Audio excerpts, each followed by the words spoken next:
the speakers this morning, since this morning, have been discussing different statistics and statistical tests that are used to arrive at certain conclusions. So the aim of this presentation is to show how people write these in simple words. So why this session? And I thought of this session because people have difficulty, especially when they're writing to. I worked in IRB for some time, both in Pakistan and here. And when they write a plan of analysis, so any plan is about future, and it has to be written in future tense rather than writing it in the past tense. And that statistical analysis was done, and this test was used. So that was like if you have any plan, it is about future and not what has already been done. So there are special challenges in dealing with clinical ophthalmic data. And I didn't do a lot of statistics before coming here, but from my day one, I mean, this was really, like I taught at a university and I supervised students who were doing research. And when I came, and the huge need for people who know some statistics, so I start doing it here. There are special challenges in doing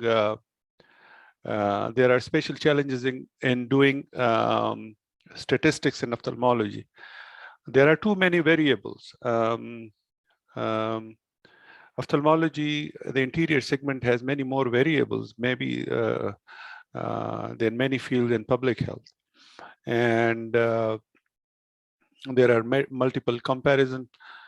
By too many variables, I mean like the layers of cornea. And I give you the example of COVID.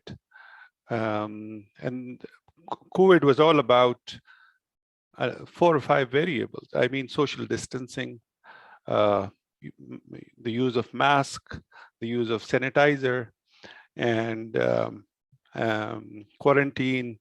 And these were some aspects, and these were some of the key modifiable variables. I mean, and finally the vaccination. And now you must have heard the booster dose. So all these are like a limited number of variables, and very obvious. And there is a lot of and in ophthalmology, just the anterior segment may have many more variables than this entire pandemic. So and then there are multiple comparisons which are known to have problems.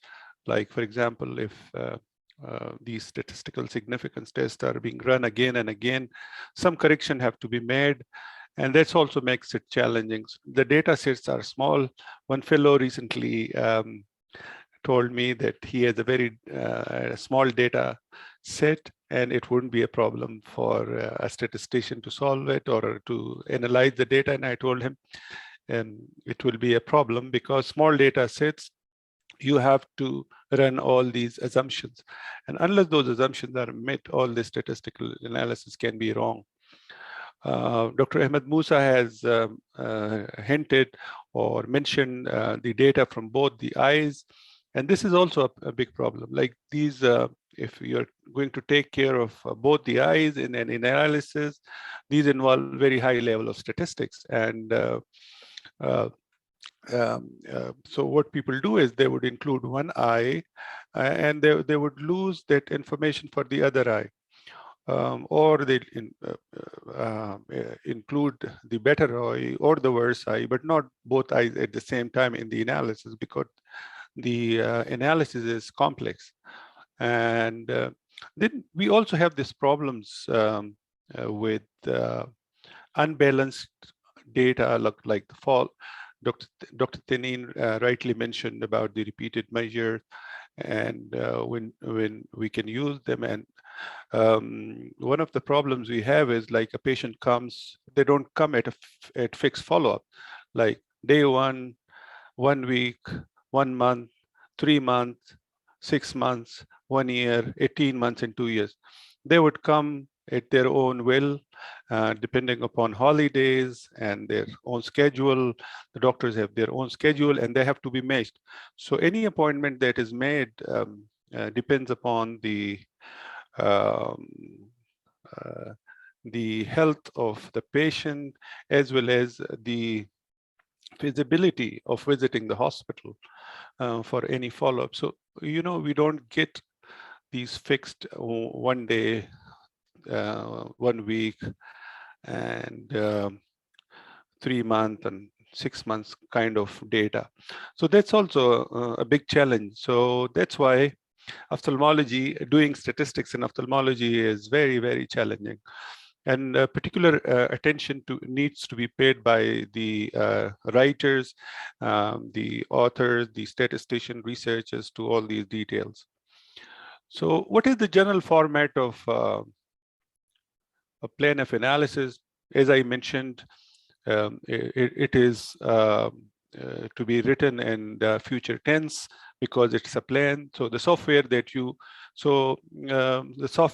plan to use to enter and analyze the data, the descriptive statistics that you are going to run, the univariate analysis, the multivariable analysis, and testing different assumptions, the level of significance to be used, and the post-estimation.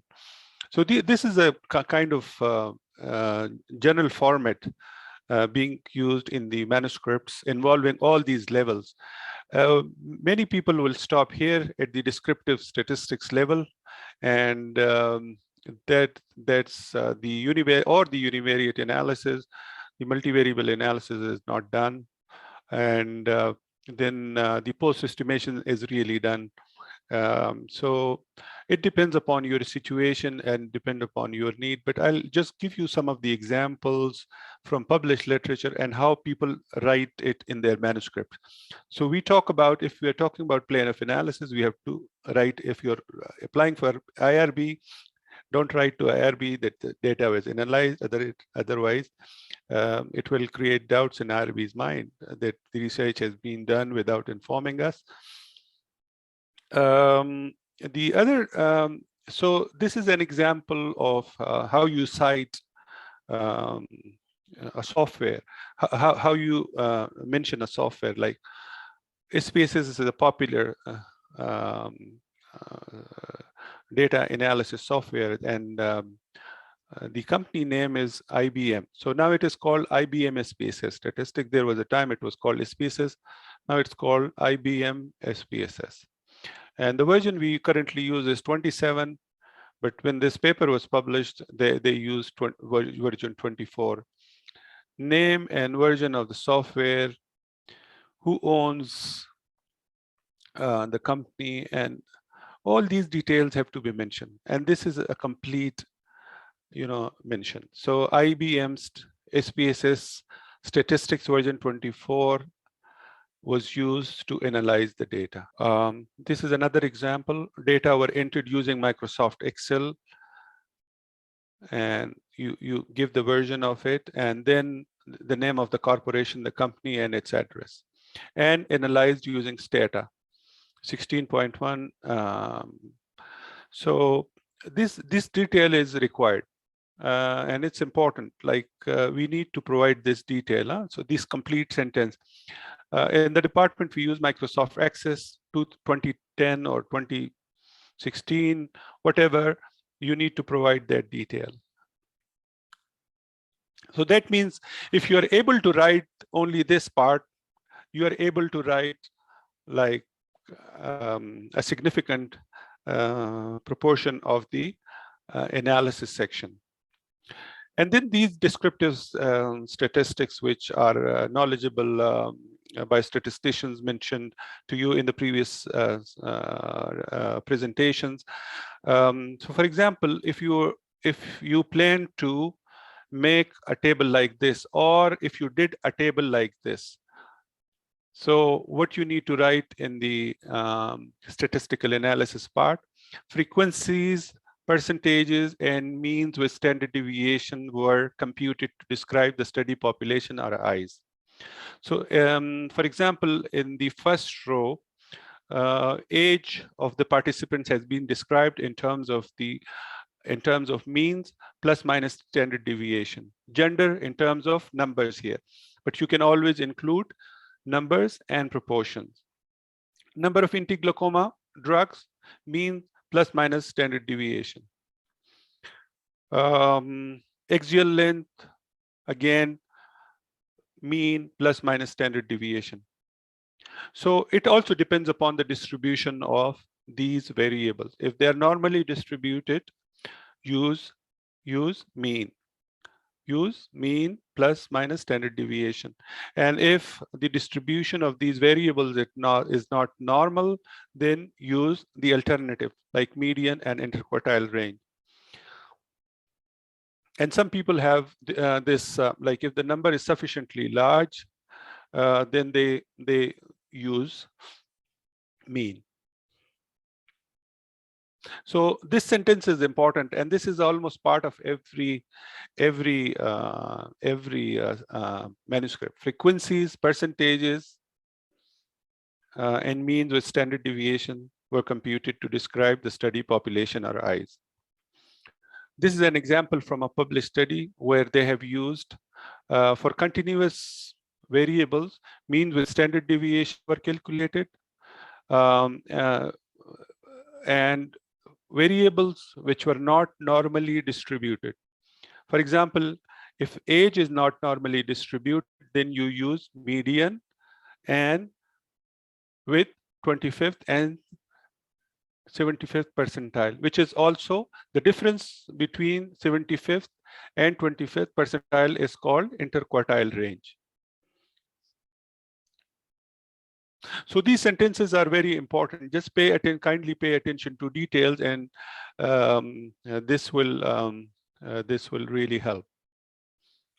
Then for univariate analysis, for example, how it is written.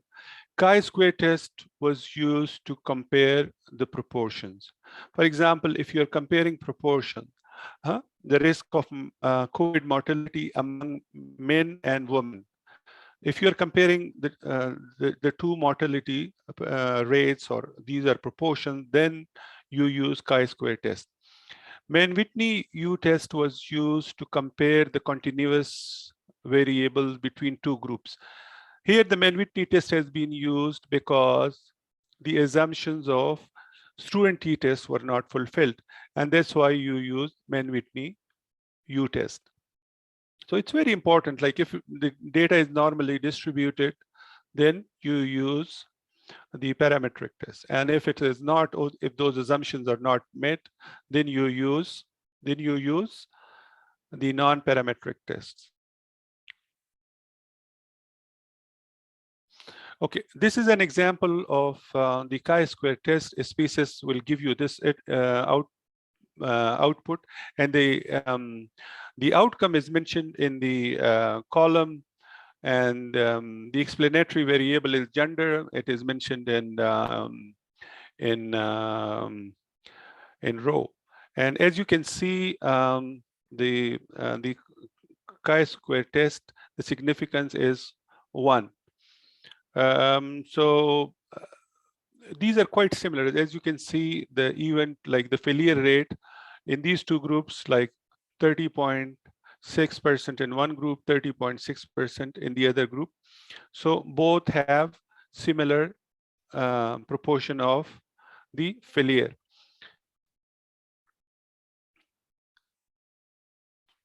But if the expected numbers are small, if this is a sparse data, this is not a sparse data, but if the data is sparse, as I'll show you in the other slide, then you will be using Fisher's exact test. For example, in this 2x2 table, chi-square test was not used because the expected cell count, as you can see here in this cell here, 2 cells have expected count less than 5. The minimum expected count is 2. So where you cannot use the chi-square test because of sparse data, you have to use Fisher's exact test. Fisher's exact test.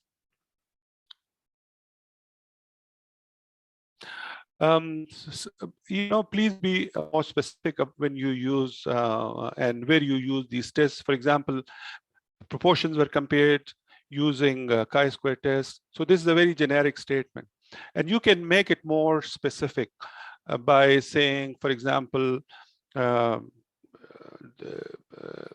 Pearson chi-square test was used to determine whether there was a statistically significant difference in the incidence of death due to stroke between men and women.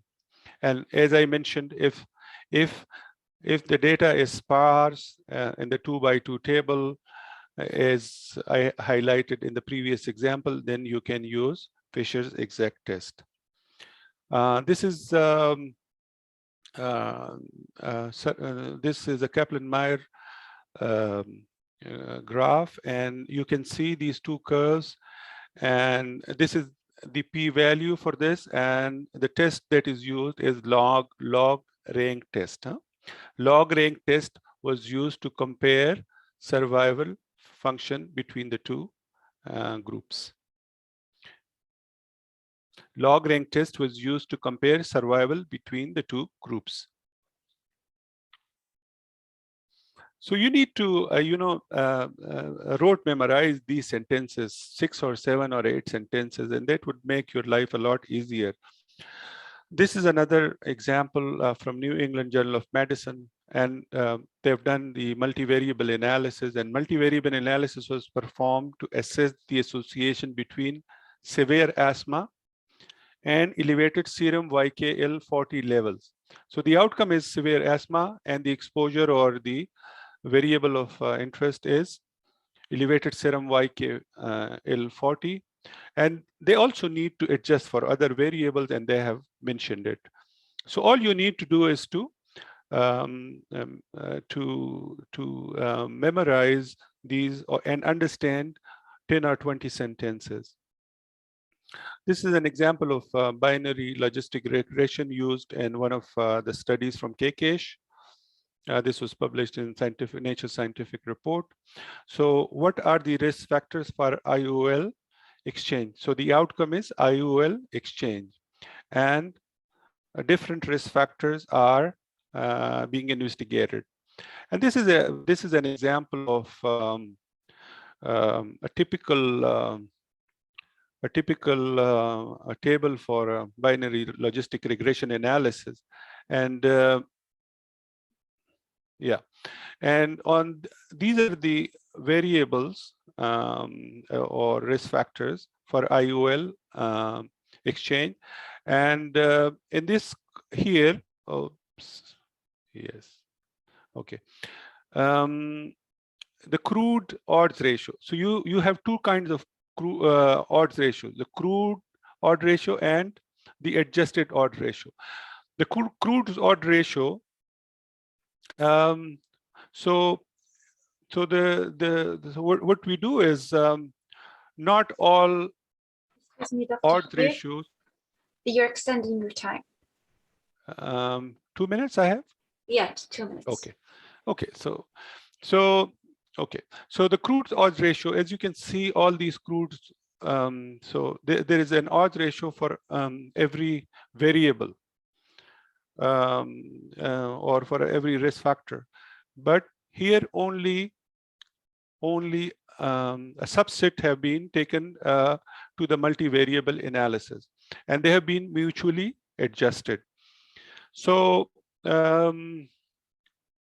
these are mutually adjusted odds ratio. So a common criteria used is like a p-value of 0.2 or less.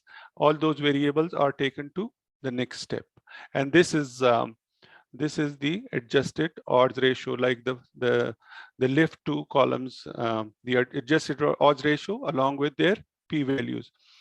What people a mistake made by many researchers is that even if something is not significant in the multivariable analysis, they will keep discussing, and if it's significant in the univariate analysis, they will keep discussing that item again and again in the discussion section, and the reviewers would identify those mistakes.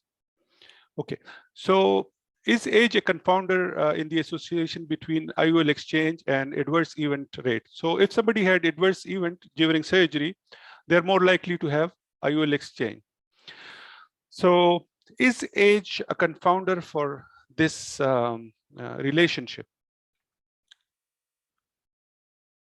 So this is the rule, the 10% rule. So if there is a 10% difference between adjusted and unadjusted odds ratio or relative risk, we conclude that there was confounding factor. But if it is less than 10%, if it is more than 10%, 10% or more, we conclude that there was confounding. But if it is less than 10%, we conclude that there was little or if any, confounding. So this is an example in the first table. In the first table, the association between adverse event and IOL exchange and the odds ratio. Yeah. Can we conclude, please? Yeah, I will conclude. So it is 10.75. But when we use the adjusted analysis, it remains the same. That means age has no confounding fact. Age is not a confounder. The other example is whether adverse event during cataract surgery is a confounding or not. So here you can see the unadjusted and the adjusted odds ratio, and there is a big difference between the two. And here, this can be considered as a confounding effect, and you need to adjust for it.